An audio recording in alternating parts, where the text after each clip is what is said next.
জীবনে চলার পথে যদি কখনো দেখেন সামনে এগোতে চলার পথটা অনেক বেশি কঠিন হয়ে গেছে, পিছিয়ে আসবেন না।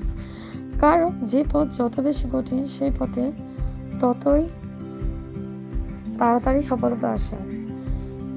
যদি কখনো মনে হয় কোনো পথ আপনাকে ভয় দেখাচ্ছে, তবে বুঝে নেবেন খুব বড় সফলতা আপনার জন্য অপেক্ষা করছে।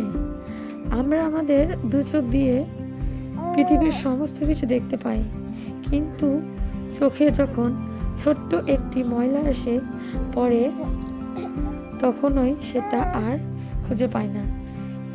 একইভাবে মানুষ অন্যের দোষগুলো সবার সামনে তুলে ধরে নিজের হাজারটা ভুল ত্রুটি থাকলে সেটা মানুষ দেখতে পায় না। হ্যালো রোহান, আসসালামু আলাইকুম। আলহামদুলিল্লাহ, তোমরা সবাই ভালো আছো? তো আমি তোমাদের দোয়ায় ভালো আছি। দিনের ছোট্ট একটা ব্লগ তোমাদের সাথে শেয়ার করলাম। তো আজকের ব্লগটি যদি ভালো লাগে অবশ্যই লাইক কমেন্ট এবং বেশি বেশি করে শেয়ার করে দেবেন বন্ধুদের মাঝে, যারা সবাই দেখার সুবিধা পায়। পুরুষ মানুষের অতিরিক্ত ভালোবাসা সহ্য হয় না। যখন কোনো নারী তাকে প্রচণ্ড পরিমাণে ভালোবাসে, সেটা যখন পুরুষ বুঝতে পারে তখন থেকে ঠিক সেই নারীকে সস্তা ভাবতে শুরু করে দেয়। আগেকার যুগে নানি দাদিরা বলতো, যে নারী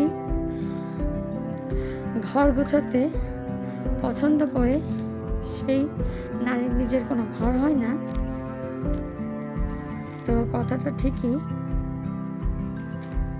জীবনে ছোট ছোট মুহূর্তগুলো উপভোগ করা খুবই জরুরি। জীবনে দুঃখ যন্ত্রণা এগুলো না আসলে জীবনটা